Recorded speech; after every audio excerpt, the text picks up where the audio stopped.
John 14:6. Jesus says, I am the way. John 1:12. To all who did receive him, Jesus, to those who believed in his name, he gave the right to become children of God. The Jesus way to the kingdom of God. Panginoon, salamat po sapagkat ang iyong anak na si Jesus ang daan. Lalo niyo pong ipaliwanag sa amin ang kahulugan nito. Paano siya naging daan at daan patungo saan? Let your enlightenment be our light, O God. Let your way be our way. Teach us, be our preacher, our teacher. We seek you with thanksgiving in the name of Jesus, your Son, our Lord. The Jesus way to the kingdom of God. Bakit the Jesus way? Kasi maraming nagsasabing may iba't ibang ways to the kingdom of God at marami pa rin pakahulugan kung ano nga ba yung kingdom of God na yan. Sa isang katuroan ni Jesus na ubod ng linaw, makikita natin yung the Jesus way, the Jesus style of getting into the kingdom of God. Matthew 25:31-33, a very, very familiar illustration. When the Son of Man comes in his glory with all his angels, he will sit on his royal throne. The people of all nations will be brought before him, and he will separate them, as shepherds separate their sheep from their goats. He will place the sheep on his right and the goats on his left. Maraming nagsasabi ito daw yung last judgment. Pero yun lang ba talaga ang pananaw dito? Hindi ba pwede magkaroon ng individual personal judgment and accounting ang bawat tao para sa sarili niyang lifetime? The illustration of Jesus and the story of Jesus does not preclude this possibility that there is one grand judgment for all humanity, but there are also many individual, personal accounting sessions for every person and for every lifetime. And for our purposes now, we will look at both. Na maaaring ang tinatawag dito na pagbibigay niya ng hukom tungkol sa iyong ginawa ay individual. It could happen at the end of your earthly life, but it could also happen while you're alive, while you are experiencing life on earth, because God is timeless. The teachings of Jesus are timeless. Hindi pwedeng ikulong lang sa isang specific time, sa isang specific situation. At marami ang nagiging pagkakamali ng pagbasa, oras na ikinulong na lang ito sa iisang kahulugan. Kailangan tingnan ng napakaraming posibilidad ng pagbasa, lalo na si Jesus na kung magturo ay patalinghaga. And it gives us a lot of room to appreciate, to understand and apply His teachings many different ways. And for our purposes today, we shall look at the individual judgment, the individual measurement that happens anytime, even in one's lifetime. That the kingdom of God is not only a place you go to after you die, but it is a state of mind, a state of spirituality that you can have now. So there will be accounting, there will be classification of people, and there will be a separation of the classified people. Matthew 25:34. Then the king will say to those on his right, My Father has blessed you. Come and receive the kingdom that was prepared for you before the world was created. And here, paying attention to the words, to the details, is very important. Jesus says that the Father will say, Come and receive the kingdom. Hindi sinabing, come to the kingdom. That the kingdom is to be received. That you are not to be going into a kingdom. For we are God's handiwork, created in Christ Jesus to do good works, which God prepared in advance for us to do. Here we appreciate again God's timelessness, that even before the world was created, even before you were born, you were already given an assignment and giftings to be able to do that assignment. And it was assigned even before you entered the dimension of earthly life and earthly time. So prepared ahead of the world is the kingdom of God and the purpose to do good. Pagka may mga tao nagkasabi, ano bang mission ko sa buhay? Ano ba ang purpose of life? God is prepared in advance that which is assigned for you to do. And that is to do good. Together with the kingdom of God that was prepared beforehand, the way that you could be enjoying the kingdom of God is already designed. And that is by doing the work that had been assigned to you even before you were born. Matthew 25:35-40. Sa pagpapatuloy ng illustration ni Jesus tungkol doon sa mga bibigyan ng kaharian ng Diyos. Sa paghaharian ng Diyos. When I was hungry, you gave me something to eat. Ito daw yung mga taong bibigyan ng kaharian na paghaharian ng Diyos. When I was hungry, you gave me something to eat. And when I was thirsty, you gave me something to drink. When I was a stranger, you welcomed me. And when I was naked, you gave me clothes to wear. When I was sick, you took care of me. And when I was in jail, you visited me. Bakit naman po ninyo ako bibigyan ng kaharian? Bakit ako paghaharian ng Diyos? Bakit ako magiging kaharian ng Diyos? Nung gutom ako, pinakain mo ko. Nung uhaw ako, pinainom mo ko. Nung ako ay isang estrangero, tagalabas, pinapasok mo ako sa loob, you welcomed me. Nung ako'y hubad, dinamitan mo ako. Nung may sakit ako, inalagaan mo ko. Nung nakakulong ako, dinalaw mo ako. Yun. Kaya kapag haharian ng Diyos, kaya bibigyan ka ng kaharian ng Diyos. Pansinin niyo mga kapatid ha, walang sinabi ditong relihiyon. Walang sinabi si Jesus na kasi nag-member ka sa ganitong church. Walang sinabi ditong kasi hindi ka kumain ng ganitong pagkain. Kasi ganito ang isinuot mong karamitan. Kasi ganito ang haba ng iyong buhok. Hindi sinabing kasi ganito, nag-attend ka ng religious service, gumawa ka ng religious ritual. Wala nun. At si Jesus ang nagsasabi dito kung paano mapaghaharian ng Diyos, paano mo matatanggap ang kaharian ng Diyos. Then the ones who please the Lord will ask, when did we give you something to eat or drink? When did we welcome you as a stranger and give you clothes to wear? Or visit you while you were sick or in jail? Parang wala kaming natatanda ang ginawa namin sa iyo, Panginoon, ng mga bagay na ito. The king will answer, whenever you did it for any of my people, no matter how unimportant they seemed, you did it for me.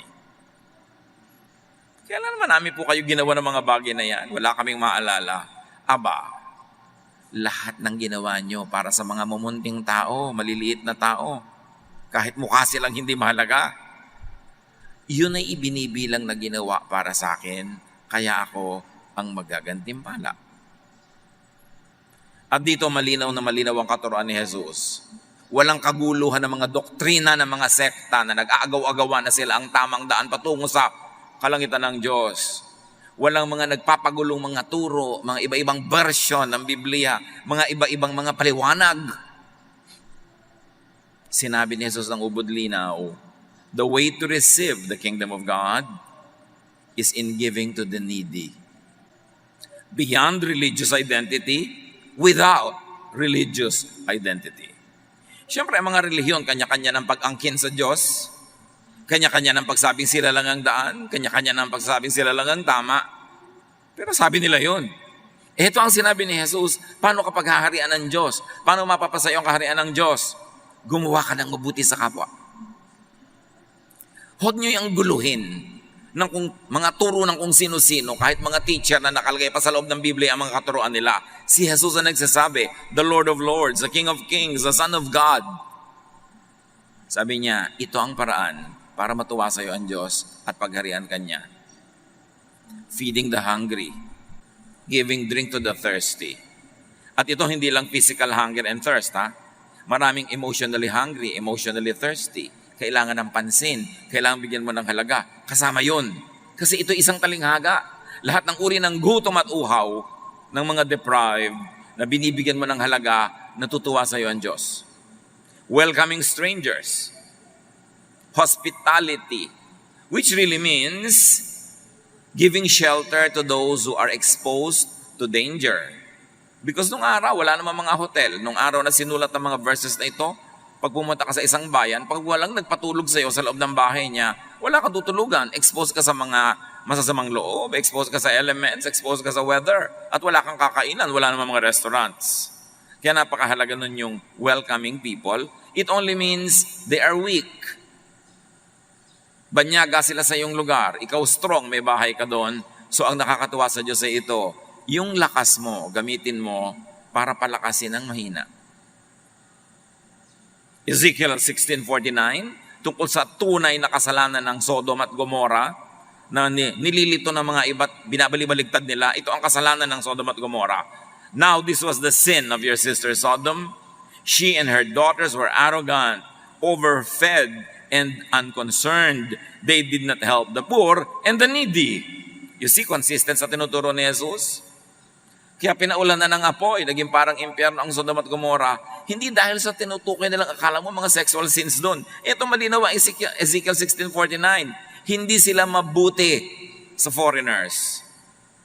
Kaya yung mga anghel na nagkatawang tao na nagpunta sa kanilang lugar, gusto nilang gahasain. Ang kasalanan nila doon was not the sexual content of what they wanted to do, but their arrogance and their cruelty to foreigners. Kasi dinadala nila yung mga foreigner para huwag magpunta sa city nila. Ayaw nila na may mga outsider. And that was the sin of Sodom.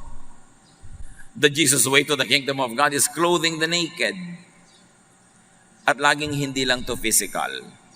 Katulad ng stranger, let's say may bagong dating sa inyong grupo, sa inyong club, stranger yun. How do you empower a very weak newcomer? There are many forms of nakednesses. Mga taong nahuhubdan, hindi lang ng damit. Nahuhubdan ng dangal, nahuhubaran ng kanilang pagkatao. Tapos tinutulungan mo silang mabihisan, mabigyan sila ng dignity, mabigyan sila ng halaga, na ang kanilang mga pagkakahiya dahil sa kanilang nakedness ay matakpan ng mga pagpaparangal mo sa kanila. That's clothing the naked. Caring for the sick. Siyempre, unang-una na physical. Pero mga mentally sick, merong mga emotionally sick, and caring for all kinds of sicknesses is pleasing to God. Again, because when you are healthy and another person is sick, you are strong, the person is weak. By giving your strength to the weak, you balance everything. Because God is all about balance. And by visiting prisoners. Yung iba, nakakulong na nga yung prisoner, ipagpalagay ng guilty, di ba binabayaran na nga niya, kaya nakakulong na? Tapos nilalait pa, kinakawawa pa, nagbabayad na nga yung tao. Lalo na kung hindi guilty, victim lang of injustice. But there are also many other prisoners. There are people who are prisoners in a loveless, horrible marriage. Prisoner din yun. May mga prisoners of having to be workers in a foreign land, without family, without friend. It's a kind of imprisonment. Basta ikaw ay nasa isang lugar, isang sitwasyon, na labag sa iyong kalooban, prisoner ka. Ang daming ganon. At para tulungan mo ang mga ganong tao, katulad halimbawa kung ikaw nasa ibang bansa, ang dami-dami mga Pilipino, mga workers doon na hindi ba lang makatikim ng pagkain ng sariling bayan. May kakayahan ka naman, may kusina ka, nagluluto ka, pinapakain mo sila paminsan-minsan. That is visiting prisoners. Alleviating the isolation, the loneliness, the misery. At maraming prisoners. The way to God's kingdom is goodness to the weak. Hindi yung naging relihiyoso ka, banal ang tingin mo sa sarili mo, tama ang tingin mo sa inyong iglesia, tapos nilalait, kinakawawa, tinatapon, sinisipa ninyo yung mga weak. Yung mga sa palagay nyo ay makasalanan, yung walang kakibo-kibo dahil huling-huli sa akto, yung mga nasusukol ng inyong mga righteousness, mga kinakawawa, dahil strong ka, hindi yun ang gusto ng Diyos. Gusto ng Diyos, pag strong ka, ibigay mo yung strength mo sa weak. But in reverse, many religious people think that they are strengthened by their concept of self-correctness, and they use that strength to make the lives of those that they consider to be sinful miserable. Kaya galit si Jesus sa mga Pharisees, sa mga temple priests. Ang lakas-lakas nila, powerful sila, hinahangaan, sinasaluduhan, niyuyukuan, tapos niyuyurakan nila yung mga taong sa tingin nila ay makasalanan. Hindi na nga makakibo dahil ginadya ng society at sa sarili nilang budhi na isinaksak sa loob nilang utak na dapat guilty sila, ay guilty na nga sila, piping-pipi na sila, kawawang-kawawa, tapos tatapakan pa. Hindi yun ang kagustuhan ng Diyos. Kaya yung babaeng nahuli sa akto ng pagkangalo niya, babatuhin ng mga tao, hindi pinabato ni Jesus. Hindi mo dapat gamitin ang iyong kabanalan kung totoo nga banal ka. Hindi mo dapat gamitin ang iyong correctness kung totoo nga correct ka para mambato ng mga taong sa tingin mo ay mali. Ayaw yon ni Jesus. So righteousness, godliness, is not religiosity, but active kindness. Kindness in action. Hindi kindness sa salita. Kindness kanino? Kindness sa weak, sa sick, sa isolated, sa disempowered. Righteousness is active kindness, allocation of power and strength for the alleviation of hunger and thirst, of homelessness, of nakedness. Kay Jesus, yun ang daan upang makamtan ang kaharian ng Diyos. Allocation of power and strength for the alleviation of suffering due to sickness. And this is physical and emotional pain, alleviation of poverty and deprivation and isolation.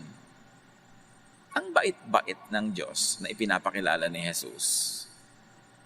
Meanwhile, you have mixed feelings about the God being misrepresented by the temple and by the priests and the Pharisees.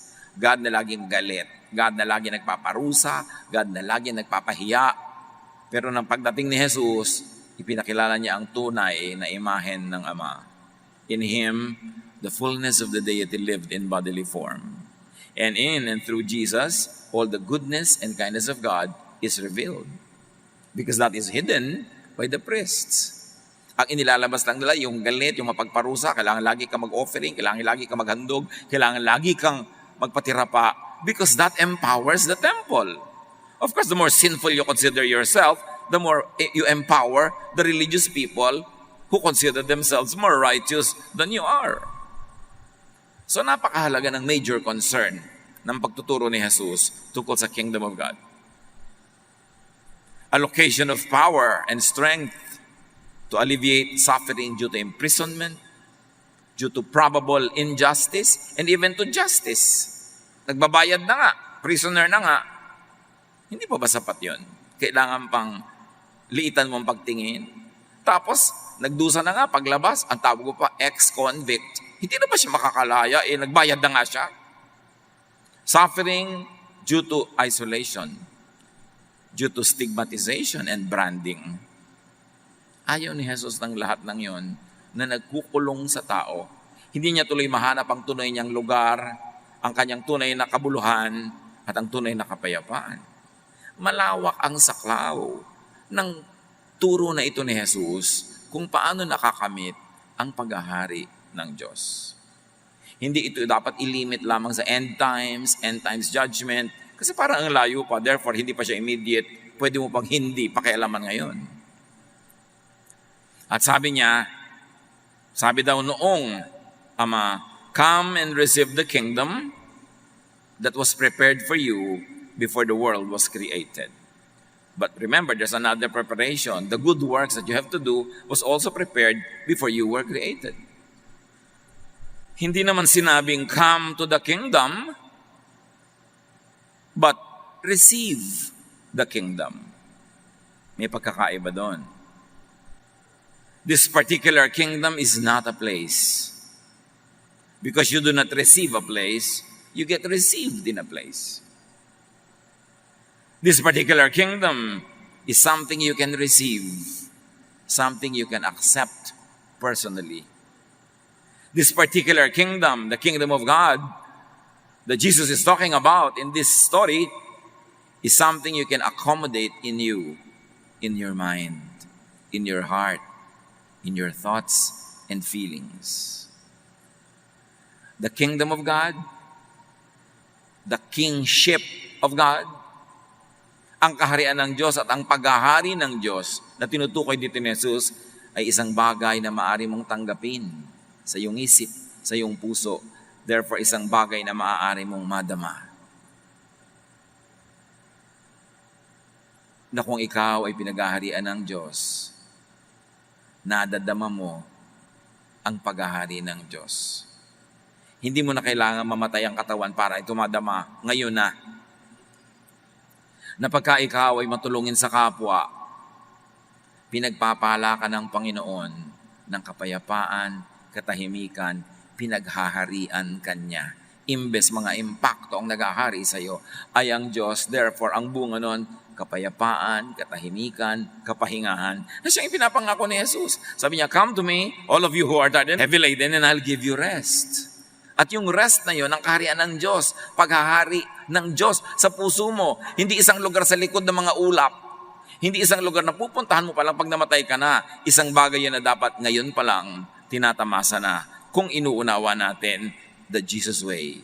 The Jesus way to receive that kingdom now is by being kind and good to your fellow humans. And to animals, and to creation, to nature. Kasi lahat yan ay likha ng Diyos. Kaya si Jesus nung nagturo ng panalangin, hindi niya sinabing ganito ipag-pray nyo, "Diyos ko, dalhin niyo po ako dyan sa langit." No. Matthew 6:10, sabi ni Jesus, ito ang prayer, "Your kingdom come." Mapasa amin ang kaharian mo. Your will be done on earth as it is in heaven. At maghari ka sa lupa, gaya ng paghahari mo sa langit. In other words, your kingdom come, your will be done on earth. Earth is in me, in my life, in my heart, in my mind. So if we're going to apply the Lord's Prayer, sinasabi ni Jesus ganito, ang hangarin ninyo, ang hingin ninyo, ang angkinin ninyo ay yung pagharian kayo ng Diyos ngayon pa lang na nasa lupa na kayo. Ibaba ng Diyos ang langit sa inyong puso. Ibaba niya ang kanyang presensya sa inyong isip. Kayo ay maging kaharian ng Diyos dito sa lupa. Kaya pag sinasabi natin we like to extend God's kingdom on earth, akala mo ng iba, paramihan ng church member, paramihan ng mga church branches, paramihan ng mga karatula ng churches dati sa lahat ng lugar. No, pag pinapalawak mo ang kapaghahari ng Diyos sa lupa, dinadamihan mo mga pusong pinaghaharian ng Diyos. Without and beyond religious labels. Kasi maraming taong relihiyoso, hindi pinaghaharian ng Diyos. Pero marami ring hindi relihiyoso, pinaghaharian sila ng Diyos. Ito ang binanggit dito lahat ng kabutihan, wala namang religious label Inangkin lang ng mga relihiyon para sa kanila kayo sumali, sa kanila kayo mag-donate, sa kanila kayo pasakop. Pero hindi yan ang sabi ni Jesus. Kaya kailangan binabalikan yung katuruan ni Jesus. Your kingdom come, your will be done on earth as it is in heaven. In other words, as above, so below. Kung ano ang paghahari mo sa kataas-taasan, siyang maging totoong paghahari mo dito sa aking puso, sa aking isip. Hindi sa planeta, sa puso ng bawat individual. Kaya mas dumadami ang individual na pinaghaharian ng Diyos, mas lumalawak ang kaharian niya. Hindi dapat yan considered na lumalawak dahil dumadami ang churches mo, dumadami ang branches nyo. Personal yan. Ang kaharian ng Diyos ay hindi organisasyon. Ang kaharian ng Diyos ay hindi mga simbahan. Ang kaharian ng Diyos ay bawat puso na pinaghaharian niya. Ano man ang religious label nun. Kaya importante na maunawa ang katuruan ni Jesus. Labas sa katuruan ng mga simbahan at mga relihiyon na umaangkin sa Diyos. Pag sa mga simbahan at mga relihiyon ka nakinig, masasali ka lang sa walang katapusang away, giyera, agawan ng mga kaluluwa, agawan ng mga pera, agawan ng pagiging kaisa-isang tama. Dapat lumampas doon ang utak ng tao para siya ay pagharian ng Diyos. Matthew 12:28, sabi ni Jesus, "But if it is by the Spirit of God that I drive out demons," may I add, "from your heart, then the kingdom of God has come upon you," and may I add, personally. Kung sa iyong personal na buhay ay pinayagan mo na akong palayasin ang mga demonyong nakatira sa puso mo, therefore nagkaroon ng space para ako naman ang tumira doon, then pinagaharian ka na nga ng Diyos. Dumating na ang kaharian ng Diyos sa iyo. Hindi kailangang isang pagsasabay-sabay na pagdating para sa lahat, nagliliwanag, nagkikidlatan, may mga trompeta ang inaabangan ng buong humanidad. 2,000 taon na ang inaabangan yon. Paano ko ang sinasabi ni Jesus dito ay personal na pagdating niya sa iyong puso? At yun ang pwedeng mangyari, at yun ang dapat mangyari. Bagamat pwede rin mangyari nga, yung sabay-sabay, pero kailan pa yun? Sa lagay buong buhay, namatay ka na, hindi pa nangyari yun. Samantalang merong personal na application ng katuruan, ang personal na pagdating ni Jesus sa iyo, ang personal na paghahari ng Diyos sa iyo, kahit hindi pa nagaganap para sa buong humanidad, sa buong planeta. Nandun ka na. Kasi ang buhay mo naman, hindi kasabay ng buhay ng planeta. Ang buhay mo, 70, 80, 90, 100 years lang. Sa lagay, hindi magaganap yun sa sarili mong panahon. At maghihintay ka lang ng isang wholesale na pangkalahatan. Saan ka maghihintay at kailan? Lumalayo tuloy yung pananagutan, lumalayo yung iyong pagkakaintindi ng pananagutan mo na dapat maging mabait at mabuti ka. Kasi sa sarili mong buhay ngayon, pwede ka nang pagharian ng Diyos. Pwede ka nang pagharian ng langit if you'll do it the Jesus way. So ano yung mga pinapalaya sa demonyo ni Jesus? Hindi naman lagi yung mga maiitim na espiritu may pakpak at may mga sungay. These demons that Jesus can drive away from you are demons of guilt, of anxiety, of fear of punishment, of fear of God, of depression. Lahat yan napapawi pag nanalig ka kay Jesus na ang pag-ibig na ang mapara sa iyo ay sapat upang ikay patawarin, linisin at tanggapin ng walang patakaran. Napapalayas ang mga demonyong nakatira sa iyo. Pero kung ikay relihiyoso, lalo't ang relihiyon mo ay walang ginawa kundi ikaw ipagiltihin, laging gawing masama, laging usigin, dumadami lalo ang demonyong nakatira sa iyo. Paano ka magkakaroon ng peace? Lagi kang guilty, lagi kang takot. Kaya laging sinasabi ni Jesus, fear not, I have overcome the world. Fear not, because I have set you free. Pero 99% ng mga relihiyon, ang itinuturo sa tao, fear. Tinatakot ng second coming, tinatakot ng end of the world. Samantala ba, tuwang-tuwa ka dapat kung darating yon, kasi kung yun ang kalooban ng Diyos, edi dapat maganda. Pero ginagawa nilang nakakatakot, kasi ang mga takot na tao, malaki mag-donate. Minamanipula ng relihiyon yung mga katuruan ni Jesus para pakinabangan ng relihiyon. It's importante. Once set free from such demons, you immediately get to your heaven on earth. You immediately receive your heaven on earth. Mapasa amin ang kaharian mo. Itinuro ni Jesus yung prayer, hindi para ipag-pray nila na sa at the end of the world, mapasa amin ang kaharian mo, kundi mapasa amin ang kaharian mo now na. Kaya niya itinuro yun Importante na huwag mong i-delay yun. Kasi pwede na yun ngayon.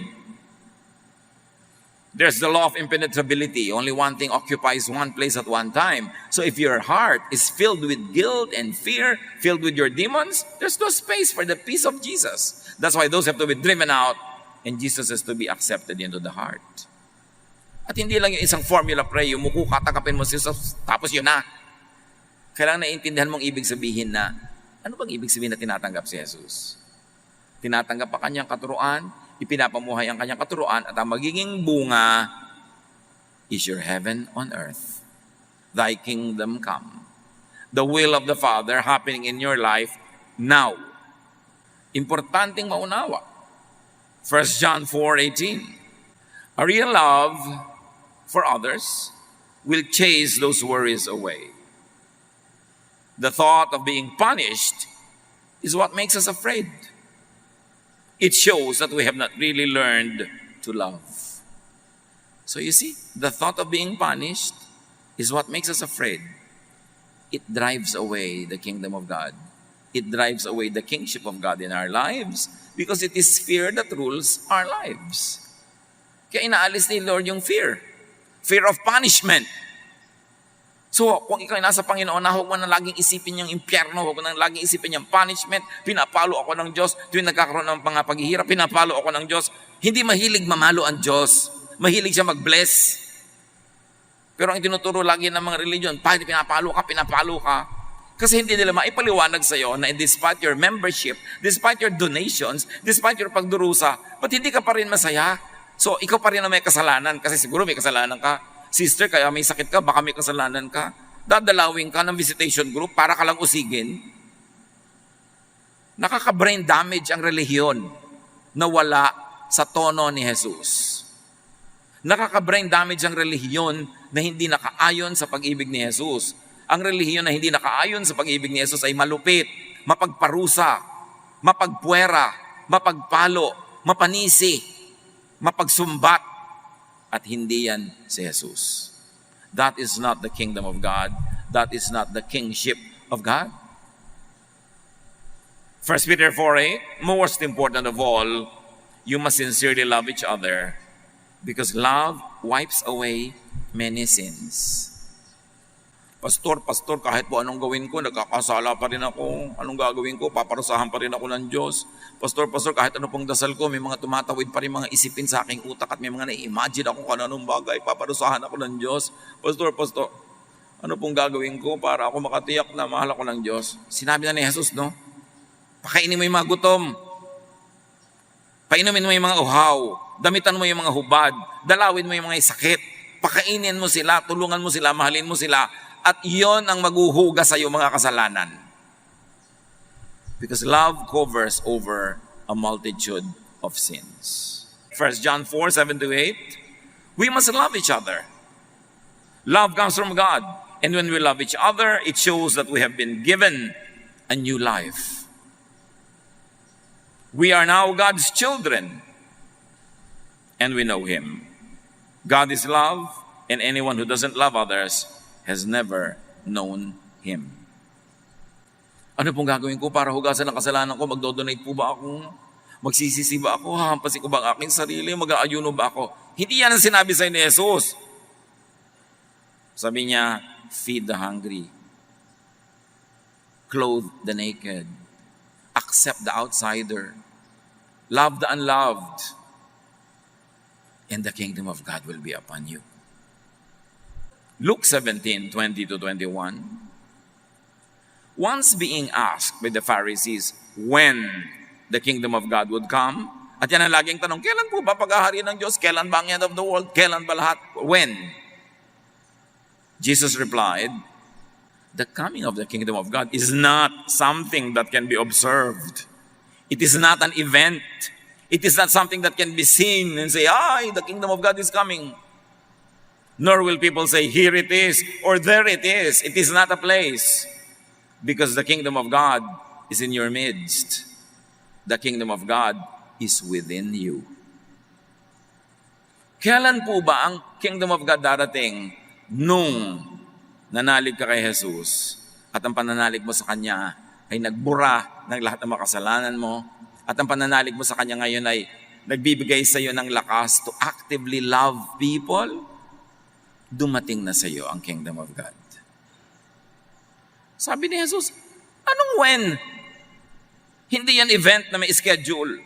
At anong where? Hindi yan lugar. Yan ay kondisyon ng puso. Ang kaharian ng Diyos ay nasa loob ng puso mo. Ang paghahari ng Diyos ay nasa loob ng isip mo. Pag pinaghaharian ka ng pag-ibig, nagmamahal ka sa kapwa, nasa iyo na ang kaharian ng Diyos. Huwag ka na mag-abang. Dumating na. At kung sakaling malagot ang iyong hininga, humiwalay ang espiritu sa iyong katawan, itutuloy ang part 2 ng kingdom na yon na nagsimula na sa part 1, dito pa lang. Huwag niyong hintayin na lahat-lahat mangyayari sa kabilang buhay. Dito pa lang. Sabi ni Jesus, thy kingdom come, thy will be done on earth, meaning in my heart, in my own life, in my personal experience. This particular kingdom is within. It is state of the heart and mind. It is a state of the spirit. This kingdom of God is thought and feelings. So kahit anong karelihiyoso mo, pero takot ka lagi, nervyos ka lagi, galit ka lagi, judgmental ka lagi, hindi ka pinaghaharian ng Diyos, huwag mong dayain ang sarili mo. Kasi ang paghahari ng Diyos ay nararamdaman, tumatalab, At ang patunay, mapagmahal ka. Hindi mapang-usig, hindi mapanghusga, hindi mapagmataas, mapagmahal. Because God is love.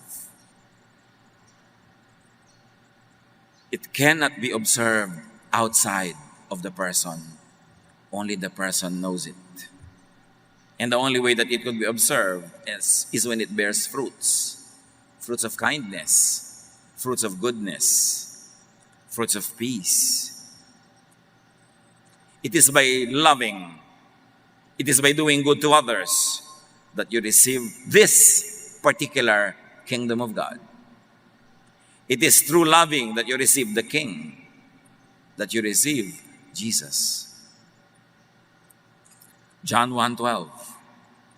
Yet to all who did receive him, to those who believed in his name, he gave the right to become children of God, meaning to receive the kingdom of God. Yun ang ibig sabihin ng paniniwala. And how do you receive Jesus? Is it by formula prayer? But that will require a prayer leader. That will be a franchise of religion. Is it by religious activity and membership and ritual? Again, it will require a religious leader. It will require the ministrations requiring a serious and a religious persona. That will all mean franchise. At hindi yan ang binanggit ni Jesus. How do you receive the kingdom of God? By doing good to others. Go to the verses. Burahin nyo ang lahat ng naunang mga ideya sa loob ng inyong utak na hindi nakasang-ayon sa sinabi ni Jesus. Baka isinaksak dyan ng mga catechism teachers, ng mga religious teachers. Kailangan kay Jesus tayo makinig. Salain ang lahat ng kaalaman at katuruan through Jesusness. It is doing good to others with or without the formula prayer, formula ritual, and formula religion. By and through Jesusness, there is no sectarian brand. And Jesusness is timeless and spaceless. Sabi ng iba, paano po matatanggap sa kaharian ng Diyos yung mga taong nabuhay at namatay bago isilang si Jesus? Bago dumating ang mga misyonary, meron po bang maliligtas bago 1521 kung kailan lang dumating ang Diyos nakasakay sa barko kasama ni Magellan? Before the Christian religion, John 1:1, in the beginning was the Word, and the Word was with God, and the Word was God. And then, this Word became flesh and lived among men. So even before Jesus became a human being, the Spirit of Jesus and Jesusness had always been there from the beginning. In the beginning, there was the Word. The Word was with God, the Word was God, and this Word became Jesus. So before the person Jesus, there was the Spirit of Jesusness. And I will never doubt na kahit nung unang panahon, in fairness to the people that were never reached by Western missionaries who owned God and franchised God, those that fed the sick, helped the needy, clothed the hungry, and the naked, those who were doing Jesusness, even without the label of Christianity, they would be welcome in the kingdom of God. Because the Spirit is the same. Franchising lang kasi, labeling lang yung relihiyon. But minus the label, may generic Jesusness apart from the religiously owned Christianity. Dapat palawakin ang isip. Huwag ipakulong sa anumang relihiyon. Kahit sa relihiyon mo. Because Jesusness transcends religious labels. Kindness, love, goodness, feeding the hungry, giving drink to the thirsty, clothing the naked, caring for the sick and the prisoners, the weak. This is all Jesusness. And it is the Spirit of Jesusness which when you receive, welcomes you into the kingdom of God and gives you that kingdom in your heart. Jesusness is before and above and beyond sectarian doctrines and rituals. It is above and beyond religious distinctives and even statements of faith. Before the world, there was already Jesus or Jesusness. So before religions, there was already Jesusness. Always, it is about love, about loving, about caring for people. It never changed. The sinner's prayer, the prayer of acceptance by the religious groups, is not everything. Sabi niya, sige, lumuko ka, let's pray the sinner's prayer. Wow, save ka na. It is a branding. Kasi siya yung nag-lead sa'yo, siya yung nagdala sa'yo. Therefore, tuwatanaw ka sa kanya ng utang na loob, magiging member ka ng church niya. Branding yon.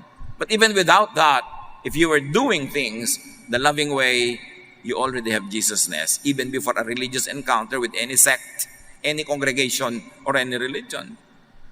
The sinner's prayer, the so-called prayer of acceptance, could at best only be a formal notice that you're accepting not a branded religion, but the kingdom, the king, the lifestyle of Jesus, of loving others, a new mind, a new mindset, a new way of thinking. So useful din yung sinner's prayer, useful din yung prayer of acceptance kung naipapaliwanag sa'yo na hindi yung pagdadasal mo ng formula words na repeat after me ang nagliligtas sa'yo, ha? Kundi yung inuunawa mo kung sino si Jesus, ano si Jesus, na dahil si Jesus ay mahal ka, tinatanggap mo ang pagmamahal niya, at ikaw ngayon magiging mapagmahal din, yun, nagiging member ka of the family of God. Not because you prayed the prayer. Kasi ang dami nagpe-pray niyan, wala namang effect. Hindi kasi naiintindihan ang kahulugan. Hindi ka pumikit kahit tinaas mo ang kamay mo, hallelujah, save na kayong lahat. Tapos litong-lito yung mga tao pagkatapos, paano ako na-save? Ito pa rin ako, makasalanan pa rin ako, may ginagawa pa rin akong ganito at ganon. Tapos uusig-usigin ako nitong church na ito na sinalihan ko. Hindi kasi nila naunawa that you accept Jesus. The effect is that you accept the love of God, therefore you learn to love yourself and you love others. Kadalasan nga, pag napasali ka pa sa mga relihiyon, nagiging mapagyera ka sa ibang religion eh. Mapanglait ka pa sa iba. Baligtad ang effect. Romans 12:2, don't be like the people of this world, but let God change the way you think. Then you will know how to do everything that is good and pleasing to Him. So the kingdom of God is your mind. Ang talagang taong pinaghaharian ng Diyos, ang Diyos through Jesus, ang hari sa loob ng kanyang utak. Doon nakikita. Yun ang kaharian ng Diyos, yung utak mo. The way you think. Kaya sabi, change the way you think. Let God change the way you think. With the Jesus mindset, with Jesusness, with and through love, you receive the kingdom. You enjoy peace and rest of and in your mind and heart, in your thought, in your feelings. Why are you restful? Why are you rested? Kasi alam mong pinatawad ka na, tinanggap ka na, at lahat ng iyong mga pagkukulang, binayaran ni Jesus, tahimik ka na. Hindi yung araw-araw, eto ka na naman, makasalanan ako, nagkamali ako. Alam na yun ng Diyos, kasama na yun sa pakyaw-pakyaw na pinatawad para tahimik ka na. Paano po yan? Paano ako magbabayad sa Diyos? Paano ako gagawa ng mga bagay na ikakalugod ng Diyos? Ang atupagin mo, maging maibigin ka. Mapagmahal. At yun ang patuloy na maghuhugas sa mga patuloy na pagtatampisaw at pagkakamali at pagkakatumbat-tambong mo dyan, hindi by nailing yourself to a cross, hindi by striking and hurting yourself, not by self-guilt, but by loving others. Love covers a multitude of sins. The sins of the one loved and the sins of the one doing the loving.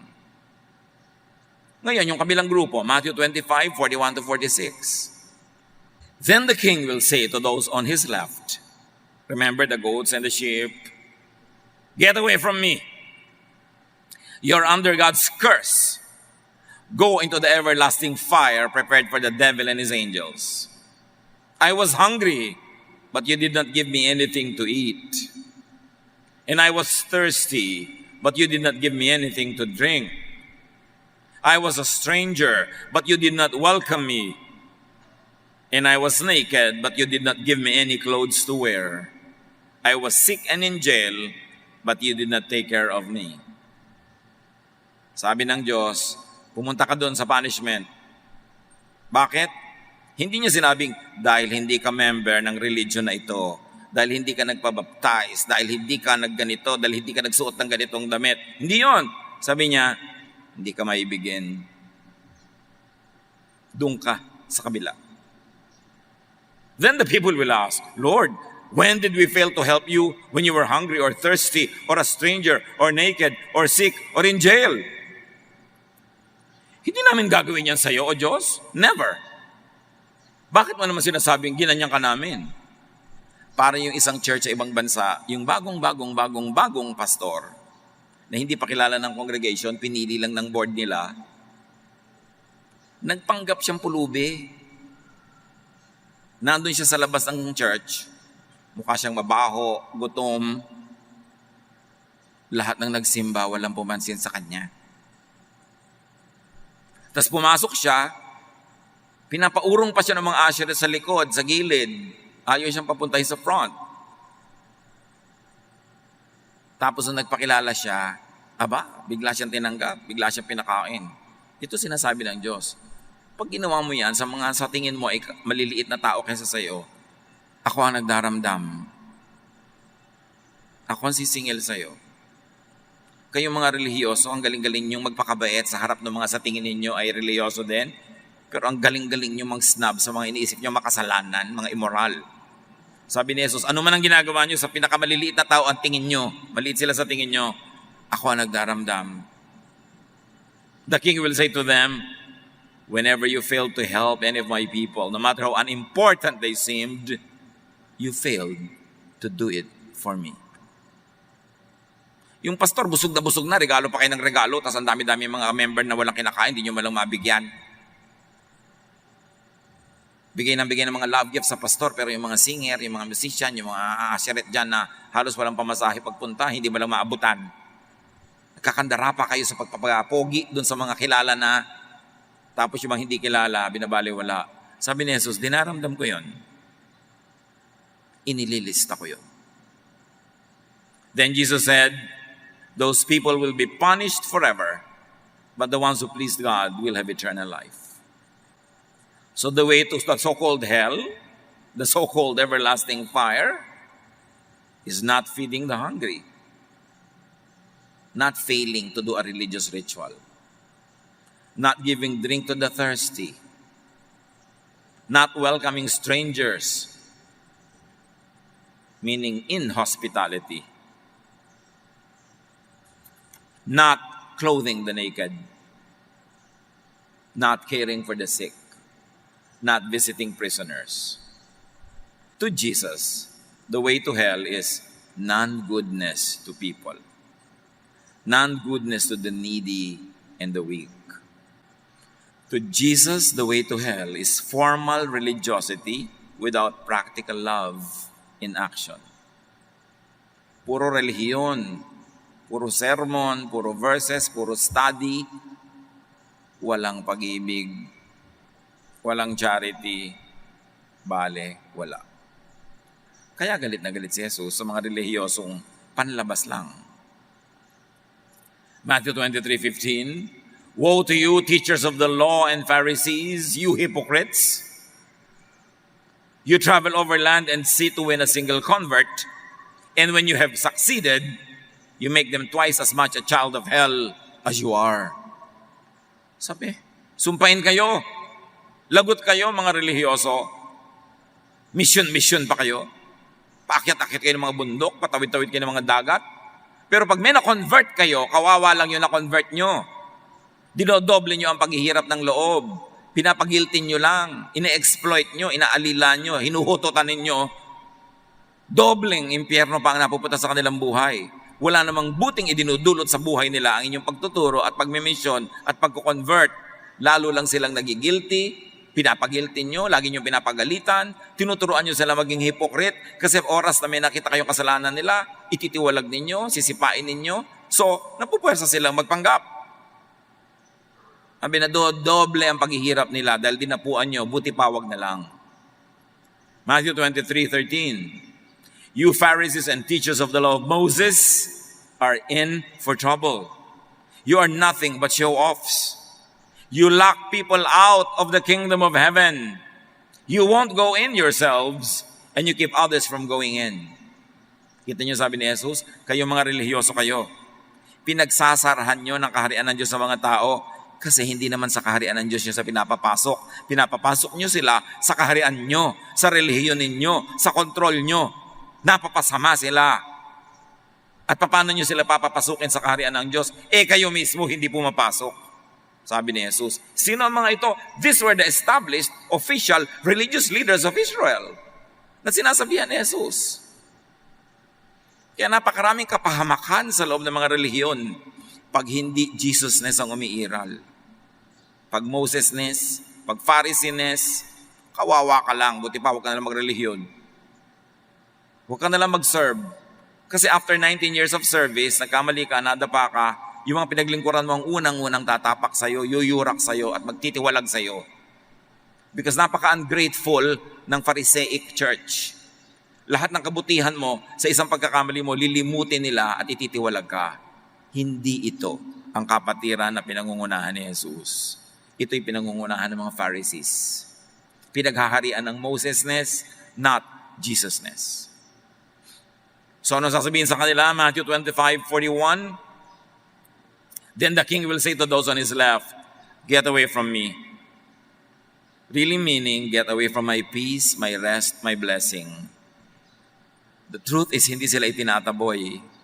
Sa kanilang pamamaraan, sila ang naglalayo sa sarili nila mula sa Diyos na nagmumukha tuloy silang itinataboy. Sabi niya, you are under God's curse. But actually that curse you call upon yourself.